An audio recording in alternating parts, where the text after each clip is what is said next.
Hi hello friends, అందరికీ నమస్కారం. Welcome to my channel Prasanna Venkat. ఇక్కడ నేను పన్నీర్ కర్రీ చేసి చూపిస్తున్నానండి మీకు. దానికి నేను 2 పన్నీర్ తీసుకున్నానండి. వీటిని స్లైసెస్గా కట్ చేసి మీకు చూపిస్తానన్నమాట. చూడండి, నేను ఇలాగా పన్నీర్ని కట్ చేసుకున్నాను అనమాట. అన్ని స్క్వేర్ టైప్లో ఇట్లా కట్ చేసుకున్నాను అనమాట.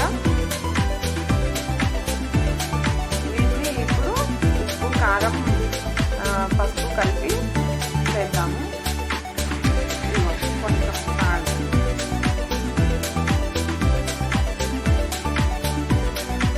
అలానే కొంచెం పసుపు,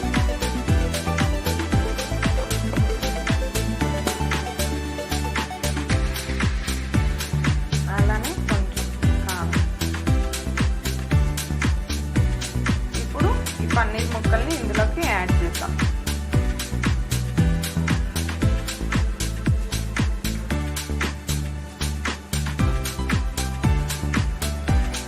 కదండి, ఇట్లా ఉప్పు, కారం, పసుపు కలిపేసి పక్కన పెట్టుకున్నాము. దీన్ని ఇప్పుడు ఆయిల్లో కొంచెం ఒక 2-3 మినిట్స్ ఫ్రై చేద్దాము.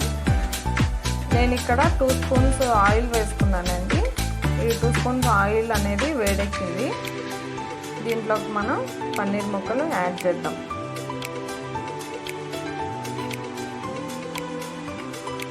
ఇప్పుడు పన్నీర్ అన్నీ యాడ్ చేసుకున్నాం కదండి. దీన్ని కొంచెం ఒక 2 మినిట్స్ ఎక్కువ వద్దు, కొంచెం ఈ పచ్చివాసన పోయేలాగా మనం కొంచెం ఫ్రై చేద్దాం.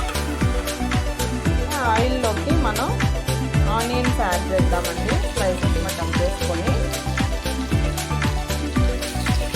అలానే ఆనియన్స్ తీసుకున్నా కదండి, 2 ఆనియన్స్ స్లైసెస్లా కట్ చేసుకొని వేసుకున్నాను ఆయిల్లో. అలానే 4 టమాటాలు అండి, 4 టమాటాలు కూడా కట్ చేసి వేసుకున్నాను. ఈ 2 బాగా మగ్గనివ్వాలి. అలానే ఇందులో కొంచెం జీడిపప్పు యాడ్ చేస్తున్నాను.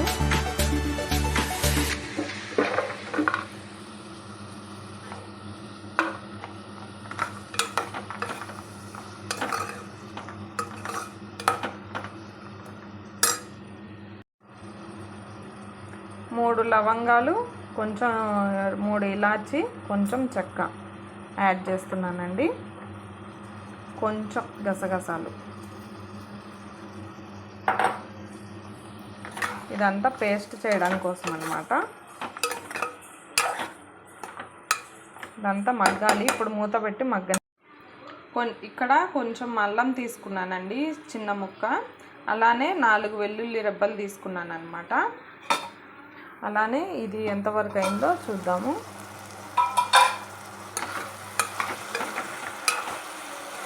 ఇదంతా బాగా మగ్గాలండి.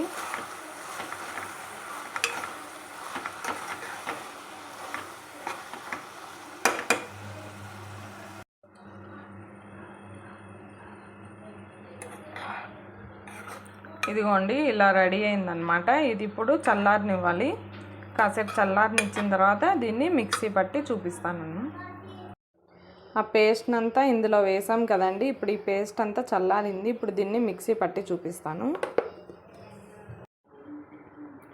ఇప్పుడు దీన్ని మెత్తగా మిక్సీ పట్టుకున్నామండి. ఈ పేస్ట్ని ఇందులో ఆనియన్, టమాటా, అలానే జీడిపప్పు, ఇంకా మసాలా దినుసులు, ఇంకా ఆయిల్లో మగ్గబెట్టి చేశాను అనమాట. దీంట్లోనే అల్లం, వెల్లుల్లి కూడా వేసానండి. అన్నీ కలిపి ఒకేసారి మిక్సీ చేశాను అనమాట.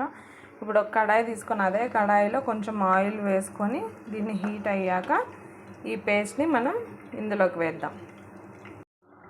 ఇప్పుడు ఆ పేస్ట్ని అంతా ఈ ఆయిల్లో షిఫ్ట్ చేస్తామండి.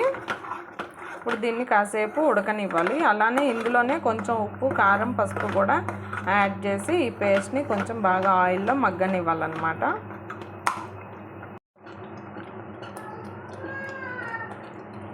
కొంచెం ఉప్పు,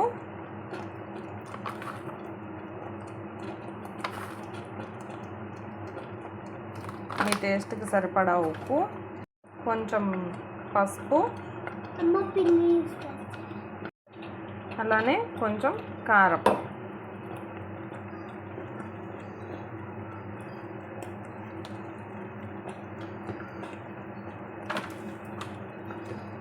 ఇప్పుడు ఈ 3 బాగా మిక్స్ చేసుకోవాలన్నమాట. నేను పేస్ట్ తిక్కుగా ఉందని చెప్పి కొంచెం వాటర్ యాడ్ చేస్తున్నాను. మీరు కూడా చూసి యాడ్ చేసుకోండి. ఇప్పుడు దీంట్లోకే ఈ పన్నీర్ ముక్కల్ని యాడ్ చేస్తున్నాను. ఇట్లా పన్నీర్ ముక్కల్ని కూడా యాడ్ చేసిన తర్వాత దీన్ని కాసేపు ఉడకనివ్వాలి. ఆయిల్ అనేది పైకి తేలేంత వరకు మనం ఉడకనివ్వాలన్నమాట. ఇప్పుడు కూర రెడీ అయిందో లేదో చూద్దామండి. ఇట్లా ఆయిల్ అంతా పైకి తేలిందనమాట. ఇప్పుడు దీన్ని మనం స్టవ్ ఆఫ్ చేసి చపాతీలోకి కానీ అన్నంలోకి కానీ మీకు ఎందులో కావాలంటే అందులో బాగుంటుంది.